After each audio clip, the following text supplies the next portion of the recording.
حضرت عبداللہ بن سلام رضی اللہ تعالی عنہ کا بیان ہے کہ جب نبی صلی اللہ علیہ وآلہ وسلم مدینہ تشریف لائے تو میں آپ کی خدمت میں حاضر ہوا۔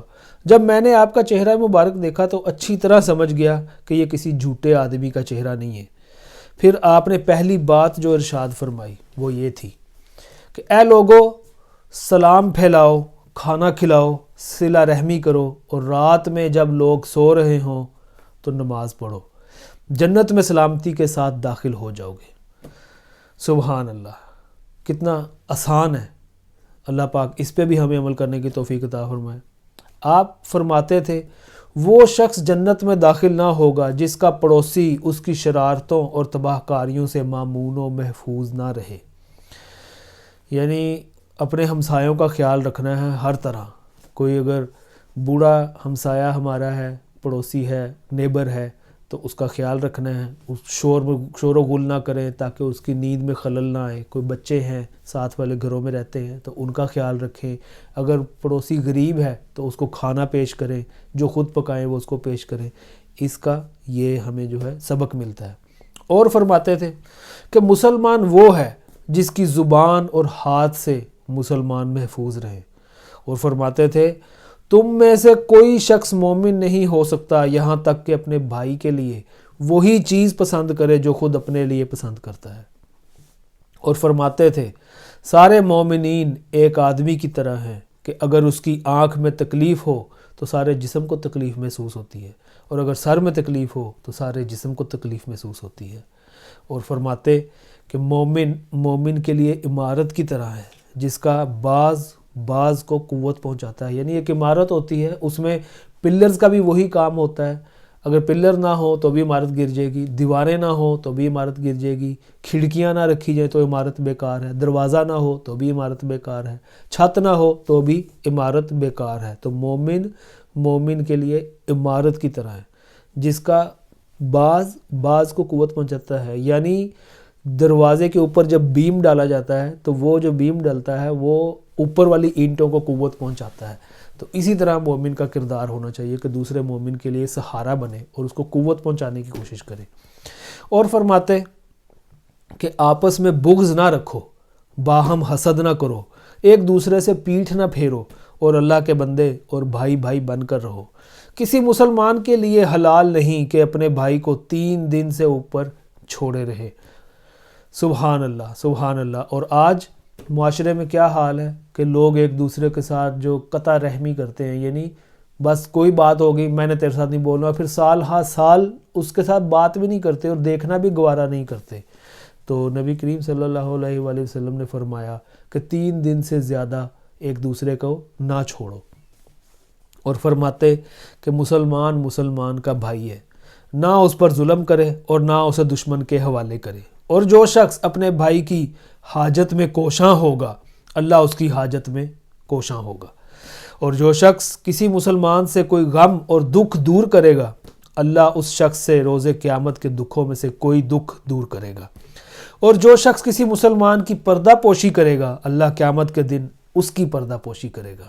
سبحان اللہ۔ آج ہم اپنے اعمال دیکھ لیں اور اپنے احوال دیکھ لیں کہ کیا ہم اس حدیث پہ عمل کرتے ہیں۔ ذرا اپنے گریبان میں ہمیں جھانکنا چاہیے۔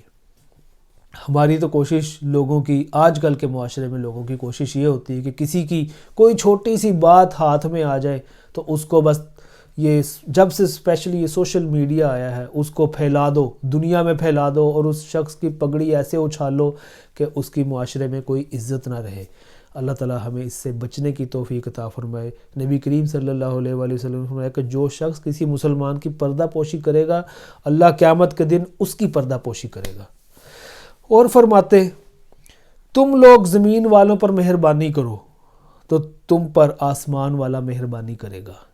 اور فرماتے وہ شخص مومن نہیں جو خود پیٹ بھر کھا لے اور اس کے بازو میں رہنے والا پڑوسی بھوکا رہے، یعنی خود کھانا کھا لے لیکن نیبر اس کا بھوکا رہے تو وہ شخص مومن ہی نہیں ہو سکتا۔ اور فرماتے کہ مسلمان سے گالی گلوچ کرنا فسق ہے اور اس سے مار کوٹ کرنا کفر ہے۔ اسی طرح آپ راستے سے تکلیف دہ چیز ہٹانے کو صدقہ قرار دیتے تھے اور اسے ایمان کی شاخوں میں سے ایک شاخ شمار کرتے۔ نیز آپ صدقے اور خیرات کی ترغیب دیتے تھے اور اس کے ایسے ایسے فضائل بیان فرماتے تھے کہ اس کی طرف دل خود بخود کھنچے چلے جائے۔ چنانچہ آپ فرماتے کہ صدقہ گناہوں کو ایسے ہی بجھا دیتا ہے جیسے پانی آگ کو بجھاتا ہے۔ یہ رمضان المبارک کا مہینہ ہے، اس میں صدقہ کریں، خیرات کریں خوب۔ اور صدقے کے بارے میں تو میں نے آپ کے سامنے بھی حدیث پڑھ دی کہ نبی کریم صلی اللہ علیہ وآلہ وسلم نے فرمایا کہ صدقہ گناہوں کو ایسے ہی بجھا دیتا ہے جیسے پانی آگ کو بجھا دیتا ہے۔ اور آپ فرماتے کہ جو مسلمان کسی ننگے مسلمان کو کپڑا پہنا دے اللہ اسے جنت کا سبز لباس پہنائے گا، اور جو مسلمان کسی بھوکے مسلمان کو کھانا کھلا دے اللہ اسے جنت کے پھل کھلائے گا، اور جو مسلمان کسی پیاسے مسلمان کو پانی پلا دے اللہ اسے جنت کی مہر لگی ہوئی شراب طہور پلائے گا۔ سبحان اللہ۔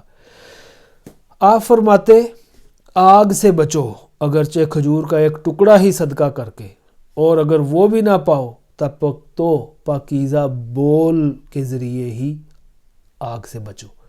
یعنی پاکیزہ بول بولنا بھی صدقہ ہے۔ ضروری نہیں ہے کہ آپ کے پاس جناب بڑے کو مال و دولت ہوں اور بڑے آپ امیر ہوں تو پھر ہی صدقہ کرنا ہے۔ کسی کے ساتھ اچھا بول بول دینا، کسی کے ساتھ کوئی نیکی کر دینا، یہ بھی صدقہ ہے، اور کسی کی طرف مسکرا کے دیکھنا بھی صدقہ ہے۔ اللہ پاک ہمیں اس کی توفیق عطا فرمائے۔ اور اسی طرح حضرت عبداللہ بن سلام رضی اللہ تعالیٰ عنہ آگے فرماتے ہیں کہ اسی کے ساتھ دوسری طرف آپ صلی اللہ علیہ وآلہ وسلم مانگنے سے پرہیز کی بھی بہت زیادہ تاکید فرماتے تھے، یعنی ہمیں اس سے بچنا چاہیے۔ صبر و قناعت کی فضیلتیں سناتے ہیں اور سوال کرنے کو سائل کے چہرے کے لیے نوچ، خراش اور زخم قرار دیتے، البتہ اس سے اس شخص کو مستثنی قرار دیا جو حد درجے مجبور ہو کر سوال کرے۔ یعنی بعض لوگوں کی عادت بن جاتی ہے کہ خود کچھ نہیں کرنا اور دوسروں کے اوپر نظر رکھنا اور ان سے پیسے مانگتے رہنا یا کسی طرح بھی ان سے سوال کرتے رہنا کہ جی میری مدد کرو یا مجھے دے دو مجھے دے دو۔ تو اس سے نبی کریم صلی اللہ علیہ وآلہ وسلم نے منع فرمایا۔ ہاں اگر کوئی بہت ہی مجبور ہو، یعنی کوئی چارہ نہ ہو کسی طرح کا، تو پھر یقیناً وہ اپنے دوست احباب اور رشتہ داروں کی طرف دستے سوال کر سکتا ہے۔